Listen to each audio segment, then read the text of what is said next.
मध्य प्रदेश का सियासी ड्रामा अभी खत्म नहीं हुआ है। अभी भी 4 अरकान असेंबली गायब है, जो कमलनाथ हुकूमत के लिए तशवीश का बाइस है। कांग्रेस इन 4 अरकान असेंबली की तलाश में जुटी हुई है। उधर बीती रात दिल्ली से लौटे वज़रा और हलीफ जमातों के अरकान असेंबली के साथ वज़ीर आला कमलनाथ ने मीटिंग की। इस बहरान पर कमलनाथ का कहना है कि माफिया की मिलीभगत से हुकूमत गिराने की साजिश की गई। इन्होंने दावा किया कि उनके पास अक्सरियत है।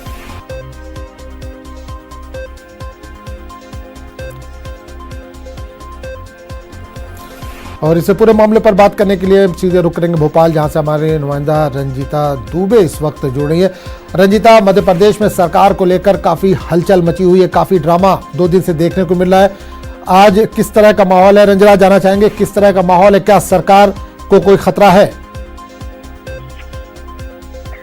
जी बिल्कुल, अगर सरकार को खतरे की बात कही जाए तो अभी खतरा पूरी तरह से टला नहीं है, लेकिन जो संकट के बादल थे वो जरूर थोड़े से अगर कहें तो कम होते जा रहे हैं। क्योंकि जिस तरह से जो 10 विधायकों की बात कही गई थी कि उनको भाजपा ने कैप्चर किया है, उनको दिल्ली ले जाया गया है, तो जिसमें से जो 6 विधायक है कमलनाथ सरकार के जो मंत्री हैं वो रात में ही थे।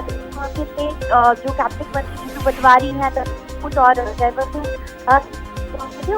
से संपर्क किया और जो हुए थे राजधानी भोपाल लाया गया। लेकिन अभी भी जो 4 विधायक है वो मिसिंग है, जिनसे अभी कहा जा रहा है कि संपर्क नहीं हो पाया है। लेकिन न्यूज़ 18 ने जब जो मिसिंग विधायक है, निर्दलीय विधायक है सुरेंद्र सिंह शेरा, उससे संपर्क करने की कोशिश की तो उन्होंने यही कहा कि हमें किसी ने भी कैप्चर नहीं किया है, हम अपनी मर्जी से पारिवारिक कार्यक्रम के लिए बेंगलोर गए हैं। लेकिन यहाँ पर सवाल एक यही खड़ा होता है कि जब कांग्रेस लीडर्स इस तरह के आरोप लगा रहे हैं कि जो नेता है, जो हमारे विधायक उनको कैप्चर किया गया है, लेकिन दूसरी तरफ जब जो विधायक जो कैप्चर किए हुए विधायक जब राजधानी भोपाल पहुंचते हैं और जब उनसे बात की जाती है तो यही वो कहते हैं, यानी उनके स्वर बदले हुए दिखाई देते हैं कि उनको किसी ने भी कैप्चर नहीं किया है, किसी में भी इतनी हिम्मत नहीं है जो उनको कैप्चर कर सके। तो यहाँ पर जो 2 बदले हुए बयान सुनाई दे रहे हैं, एक तो कि जो कांग्रेस के लीडर ही भाजपा पर आरोप लगा रहे हैं, वही कैप्चर किए हुए जो विधायक है वो ये कह रहे हैं कि उनको किसी ने कैप्चर नहीं किया है, वो अपनी मर्जी से कहते। तो ऐसे में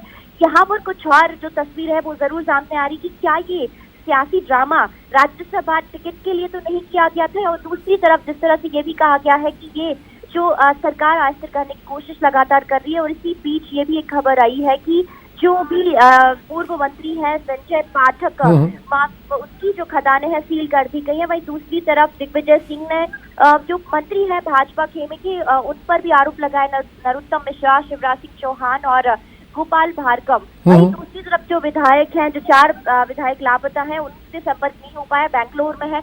तो अभी सरकार की मुश्किलें कम नहीं हुई क्योंकि वो बताया जा रहा है कि भाजपा के संपर्क में भी है। तो चलिए रंजना, बहुत बहुत शुक्रिया। जाहिर सी बात है 4 MLA उनके वापस आ गए हैं, कुछ थोड़ी सी कमलनाथ को राहत मिली होगी, लेकिन अभी 4 बताया आपने कि वो गायब हैं, इसको लेकर जाहिर सी बात है थोड़ी टेंशन बनी होगी। रंजना, बहुत बहुत शुक्रिया इस तमाम जानकारी के लिए।